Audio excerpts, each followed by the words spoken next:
Bakwethu sekuyikudibana njalo kuhlelo lwethu lamaviki wonke buza iBhayibheli uphendule. Namhlanje ngihamba lamajaha amabili akompofu besihamba leli lodwa OB lamhlu CK ukhona. Vumani ngibamkele lani ngilamkele kulolu hlelo. Bafundisi siyalamkela. Siyabonga mfundisi. Salibonani balaleli. Siyadibana njalo kuhlelo lwethu buza iBhayibheli likuphendule. Okhulumayo mfundisi umpofu CK. Salibonani balaleli, siyahlangana njalo kule iviki lapho esifunda khona ilizwi likaThixo sindawonye. Sengathi uNkulunkulu angasincedisa sichasisele, sizwise lezi ndaba, sibusiseke umfundisi OB Mpofu. Siyabonga balaleli, siyabonga bafundisi. Ithani ngingaka ikhatshana bafundisi. Ngiphinde inombolo zocingo balaleli 0718444196 0718444196 uba ufisa ukwazi okunengi ngalesi sifundo loba udinga ukubana sikunike ibhuku elamahala elibizwa kuthiwa iGreat Controversy, sikunika mahala kungela mbadalo. Lezi sifundo elizizwa lapha zikhulunywa ngabafundisi zikhona ngokugcwala kwazo. Mfundisi OB, ngilethemba ukuthi usulungele ukuthi usiqalisise usibuyisele emva kancinyane kanje sacina sikhulume ngani ukuze nxa singena kulesi ingxoxo yalamhlanje sike sathinte esikuthinte uveke liphelileyo.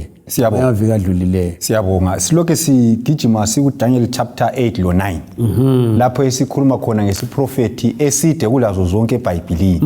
Okuthiwa i2300 day prophecy. Saveza ukuthi isiprofeti lesiyana siphela ngo1844. Enxa ngathi iqamba ivesi yakho na. uDaniel chapter ngo8 verse ngo13 lo 14, lo Daniel ngo9 verse ngo24 siya ku27. So sakuchasisa ukuthi kulandelana njani kwaze kwafika ekucineni. Sayesiveza ukuthi ngo1844 uJesu wasuka endaweni engcwele wangena endaweni engcwele kuThebani ke lasezulwini. Siyasungula ke umsebenzi wakhe wokwahlulela. Sathi siuchasisa ivike ephelileyo sathina investigative judgment. Ukwahlulela kokuhlolisisa. Ike esasikhuluma ngakho lapha. So saveza ukuthi ekwahluleleni lokhu kulamabhuku kuDaniel chapter 7 iverse ngo10 siya ku14 kulezi ingwalo kulogwalo kuthiwa ugwalo lokuphila kulogwalo kuthiwa ugwalo lwesikhumbuzo logwalo lapho kulotshwa khona izono. Sayesiveza futhi ukuthi ekwahluleleni lokhu izingilosi zingofakazi zikhona. Lo Jesu la ukhona nguyoliqwetha lethu nguyosimelayo nguyosincengelayo. Then uNkulunkulu Baba laye ukhona khonapho. Sasisiveza ukuthi kakudingeki ukuthi umuntu aye ezimela khona ngayo ngesiqu sakhe kodwa ingilosi zile record yempilo yomuntu munye ngamunye ezifakazayo khona ngale. Lo Jesu laye onguye umfowethu uyasimela futhi khona ngale. So yikho esakuthintayo sasisiveza ukuthi uJesu wenza umsebenzi njengokuvezwa kusanctuary yeTestament elidala. Isanctuary yeTestament elidala ithi uJesu wayezaqalisa kucourtyard ongumhlaba wonalo lapho afela khona eCalvary. Esuka lapho ngo1831 evuka wasuka waya ezulwini wafika wangena endaweni engcwele. Wasebenza khona apha endaweni engcwele kusukela ngo1831 kwaze kwaya ukuthi ngo1844 yikho lapho asuka endaweni engcwele esengena endaweni engcwele esesenza isigaba sokugcina somsebenzi wakhe esokwahlulela kokuhlolisisa. Ngamafitshane yikho esakuthintayo iviki eliphelileyo lasemavikini adlulayo. Siyabonga mfundisi balaleli ngingakayi kumfundisi uCK. Abanye bangabuza ukuthi kanti ukhuluma nge1844 ukhuluma ngo1831 kuyini kodwa izifundo ezadlulayo kukhona khona sakhuluma ngakho. Kodwa nxa ulombuzo ungabuza ukuthi ukuchasisele ukuthi kumi njani. Mfundisi CK, ake sikhangele indaba yokwahlulela lokho esikhuluma ngakho. Kwaqala nini kumi njani? Ngiyabonga mfundisi. Sizafunda encwadini kaSambulo isahluko ngesika 14. Ikakhulu ngizacizelela ivesi ngelika 7. But ukubala ngizaqalisela kwelika 6 lapha. Ithona ke ngase ngibona esinye isithunywa siphapha emkhathini silevangeli elingapheliyo ukulichumayela kwabakhileyo emhlabeni kuzo zonke izizwe lemhlobo lezindimi labantu. Sathi ngelizwi elikhulu mesabeni uNkulunkulu limdumise ngoba isikhathi sokuthonisisa kwakhe sesifikile. Limkhonze yena owenza izulu lomhlaba lolwandle lemthombo yamanzi. So nxa silandela okuchiwo lelizwi likaNkulunkulu lapha siphakathi kokwahlulela kathesi okwaqalisayo uJesu engena endaweni engcwele ngo1844. So kusitsho ukuthi ukuthonisisa lokho okuhlolisisa sokwaqalisa siphakathi kokuhlolisiswa kathesi kokuthonisisa sihlolisiswa. Siyabonga mfundisi. Engxanye OB kukhona ngazange ukukhulumela phana okokuthi abalaleli kube lula. Khona kokushoyo ukuthi nxa kuthiwa abalaleli court kumbe inkantolo. Kuthiwa inkantolo angithi bayakwazi ukuthi kulomahlulu kuthiwani kulomantshi umahluleli kulamagqwetha kulomtshutshisi bonke labana abantu.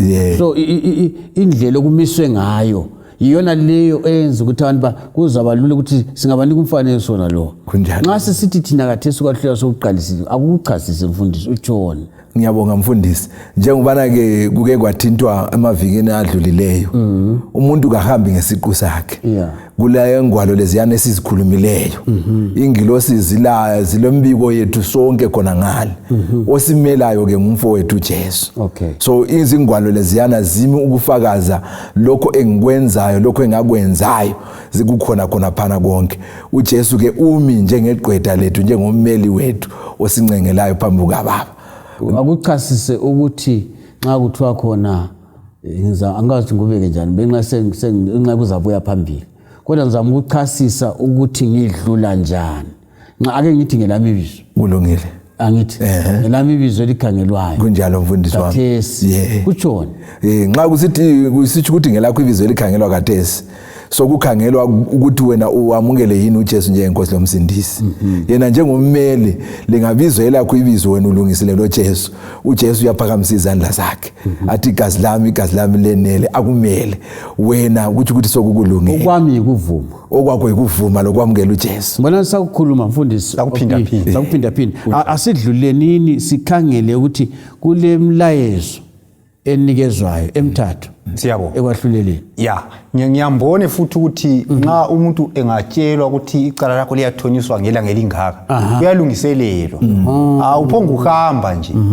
So lakho lapha kuyamenyezelwa ungakadluli mfundisi. Angithi thina sesiphila kulesi sikhathi kulamagqwetha kunjalo. Igqwetha lakho uyalitshela indaba yakho njengoba ninjalo awulifihleli lapha ngabulala ngoba ungafika usikuvumbula kokunye ekhothi ngalo igqwetha ungalitjelanga usulohlupho kunjalo. So lapha ukuthi ungenye indlela ungakafiki kule ngoma ethi lungisa indaba yakho lo Jesu ngoba nguye ozakumela ukuthi hayi lokhu la lokhu ngoba ngibonana kunye singakuchasisela abalaleli angithi izono zakho zabe vele zikhona kunjalo kodwa nxa zibhaliwe nxa wavuma angabona zabuya kikho mfundisi kunjalo. Nxa wavuma mbona noMartin Luther lona uthi wabona uSathane evalile kwasokuthiwa khona kwasabususisana bona ukuthi kuthwani ziqolele kulesitindo kuthwani obhalweni paid in full by the blood of Jesus. So mbona kuhle walaleli sibachasisele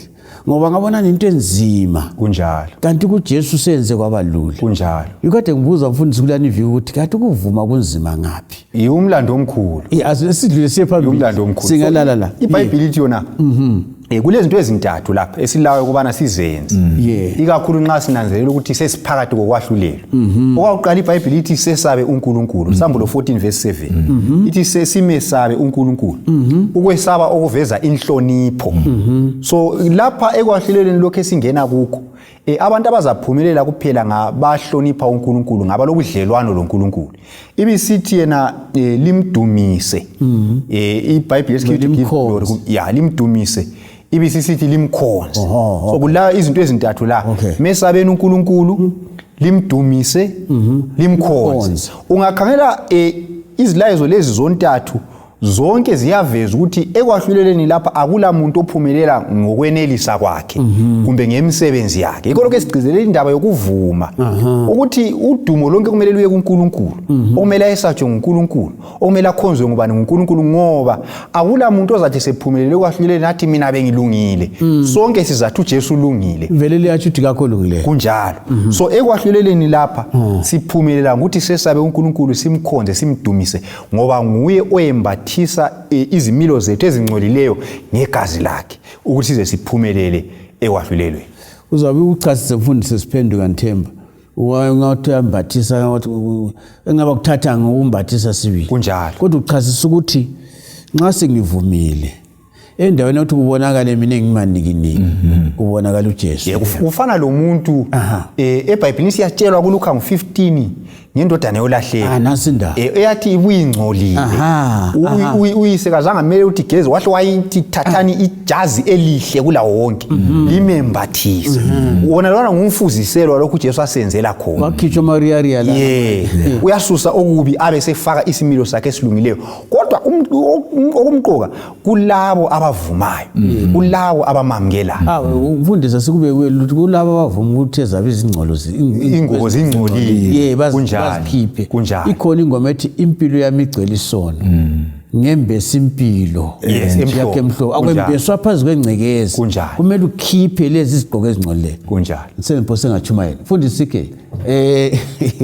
ake sikhangela indaba yokuthi ukuhlanzwa kwethabanekeli kwakudingekala ngenxa yani siyabongani kwakumele lihlanzwe siyabonga mfundisi ngizafunda incwadi kaDaniel isahluko ngesika 8 ivesi ngelika 13 nelika 14 iBhayibheli lithi lona ngasengisizwa isithunywa sikhuluma lesinye esathi kulesi esikhulumayo koze kube nini lo mbono usiba khona omnikelo ochiswa insuku zonke na koze kuba nini isono esichithayo sisenziwa na koze kuba nini kuyekelwa indawo engcwele lezinkanyezi ukuba zinyathelwe phansi na uvesi ngo14 bisisithona ke sathi kuso kuzaze kube yizikhathi zokuhlwa lezokusa ezizinkulungwane ezimbili lamakhulu amathathu zokunikelwa kwemnikelo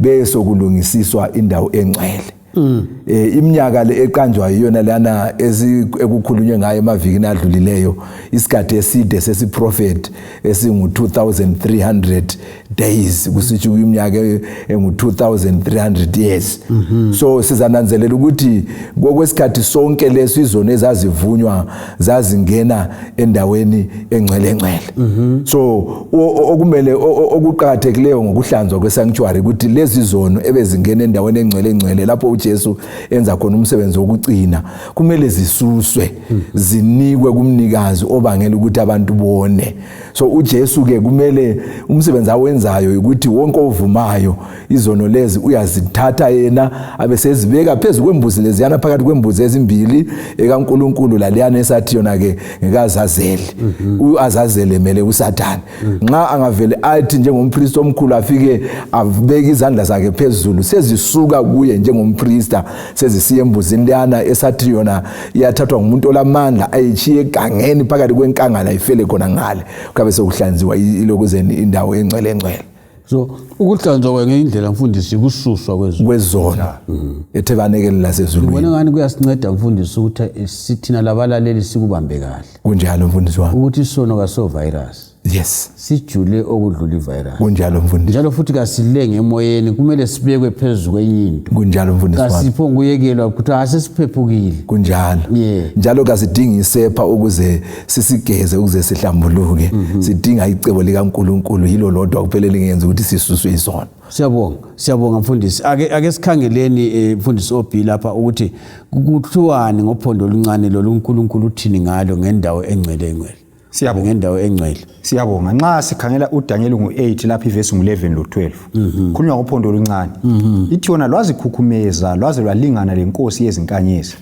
lwamisa iminikelo yayo echiswa insuku zonke so uphondo oluncane kuthiwa lwamisa iminikelo echiswa insuku zonke esike sakuthinta emavikini aphelileyo kuthiwa idaily izinkonzo ezazisenzakala insuku zonke lapha kusanctuary ezazikhomba icebo lani losindiso so lapho uphondo oluncane kuthiwa lunyathezela phansi icebo losindiso ungaqhubeka ngayo ithi yona lwadiliza indlu yayo engcwele lwanikela lezi nkanyezi lwafaka okubi esikhundleni somnikelo lwaphosela phansi iqiniso luphumelela kukho konke so kutshengisela ukuthi uphondo oluncane luphikisana lecebo losindiso lungcolisa indawo kaNkulunkulu yikho ke esakuthinta futhi emavikini aphele ukuthi uNkulunkulu esinye sezifiso sakhe ukuthi ngemva kweminyaka le ngu 2300 iqiniso lakhe lokusindisa abantu libuyiselwe endaweni yalo. Akungabambi lo mfundisi khona lapho othi lucindezela ungachasisa ngamafitshane lucindezela njani indawo engcwele Siyabonga.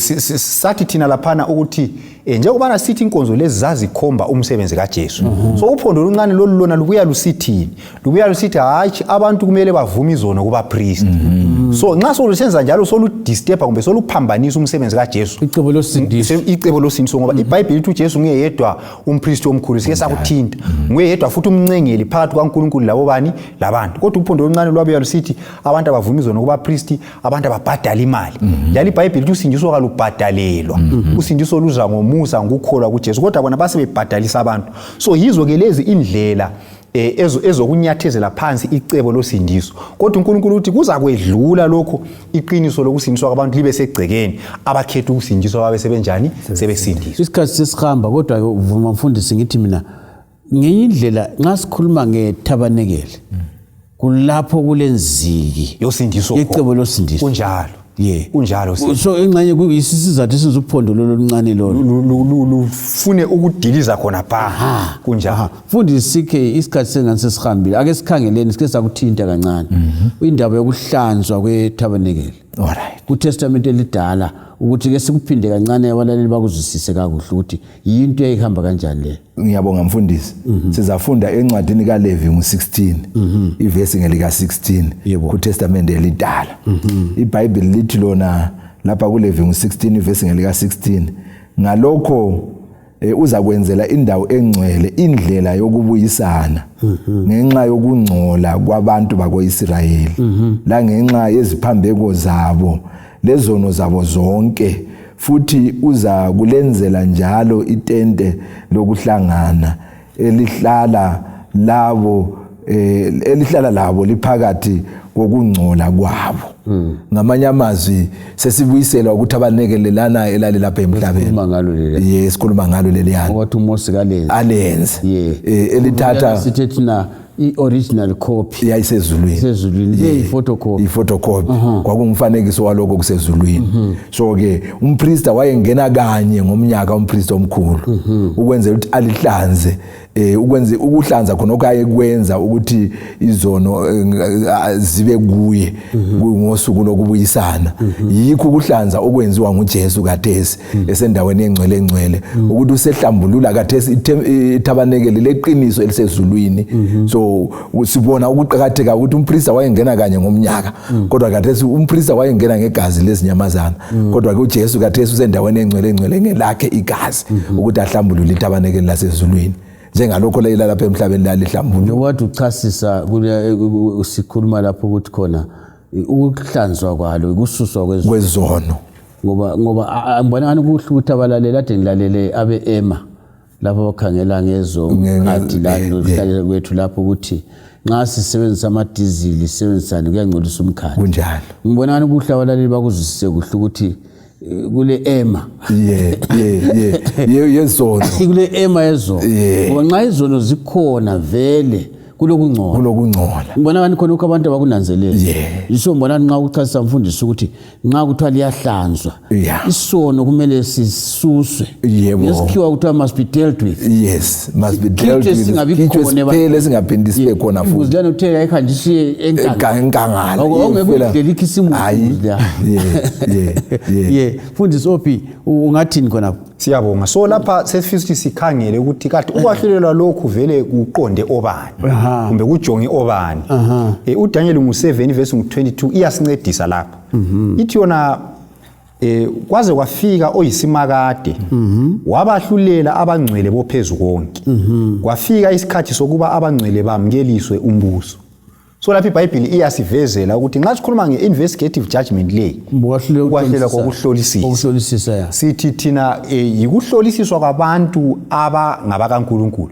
Lapha iBhayibheli ithona kwahlulelwa abangcwele boPhezukonke. So ngezinye indlela lapha kwahlulelwa abantu abake bakholwa kuJesu. So kusitsho ukuthi ukwahlulelwa lokho ngokwabantu abazithi bangamaKristu kumbe abazithi bake baba ngamaKristu.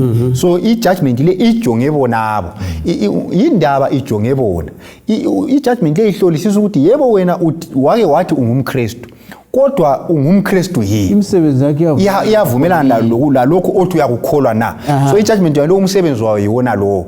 Yikho lapha uJesu esithi yena ngiyeza ukuzomnika umvuzo ilo lalo njengemisebenzi kabani yakhe. uJesu ukukhuluma ekwazi ukuthi kulokwahlulela okwandulela ukuza kwakhe.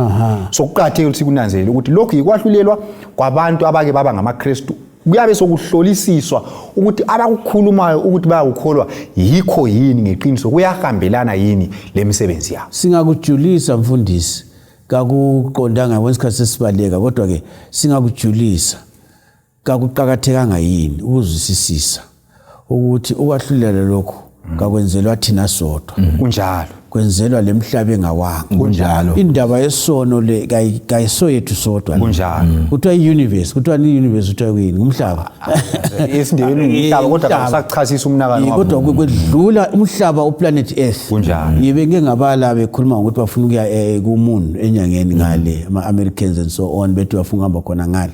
So nxa sikhuluma ngokuthi kumele ukuthi kusuthiseke lemhlaba lokusuthiseke imhlaba engawanga umfundisi CK kuqalisa ngobani kwahlulela. Ngiyabonga mfundisi sizafunda incwadi kaPetro wakuqala isahluko sesine ivesi ngelika 17 1 Peter chapter 4 verse 17 ithi ngoba sokuyisikhathi sokuba ukuthonisiswa kuqale endlini kaNkulunkulu uba kuqala ngathi kuza kuba yini ukuphela kwalabo abangalalelanga ivangeli likaNkulunkulu na. Ngamanye amazwi kuqala ngathi esithi siyakholwa kuqala futhi endlini kaNkulunkulu. Endlini kaNkulunkulu kuhlala laba abangabantwana bakaNkulunkulu abake bamukela uJesu njengenkosi lomsindisi abavumayo ukuthi bayakholwa kuJesu yiko kuqalwa ngabo.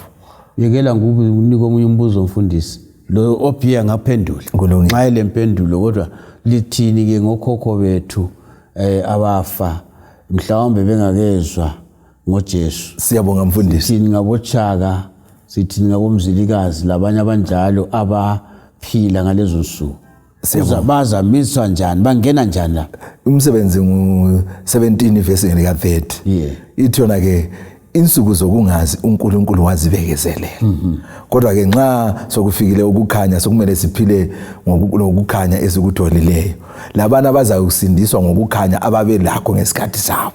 Thina ke esiphila kulezi insuku siza kwehlulelwa ngokukhanya esikutholile ikakhulu izifundo zonezi ezika Daniel lezi kaSambule singena kuzo thina esizifundayo sizifunde yithi esiza kwehlulelwa kakhulu ngoba zicasisa indaba ezinengi ezifihlakeleyo ngokusindiswa komuntu. So usicase mfundisi siza kwehlulelwa ngalokho esikwaziyo kunjalo. Ufuna ukutsho ophingo ngiyacabanga ukuthi kulabantu abaphila ngalezo nsuku esikhuluma ngazo ababekwazi ukuthi kutshontsha kuphi.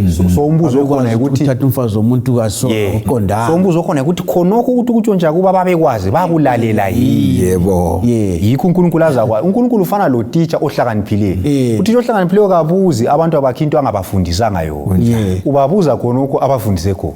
Siyabonga abafundisi isikhathi sesesi kuthiwa sidliwe ngumangoye balaleli nasi indaba yokwahlulela ukuthonisiswa wena lami silomeli bazayikhuluma abafundisi siya phambili. uJesu ongumngane wethu oliqwetha lethu ongumfowethu utsho njalo umfundisi ungabalisa konke uyikho konke yikho umhlabelelo wathi na ngilomhlobo ligugu ngimthanda kakhulu ngizahamba ndawonye laye ngikhuluma ndawonye laye ngisebenza ndawonye laye ngithanda ukuthi ngunxuse ukuthi menze abe ngumngane wakho. Kasidibane njalo kuvikelizayo ngesikhathi esifana nayo endaweni efana nayo. Siyabonga.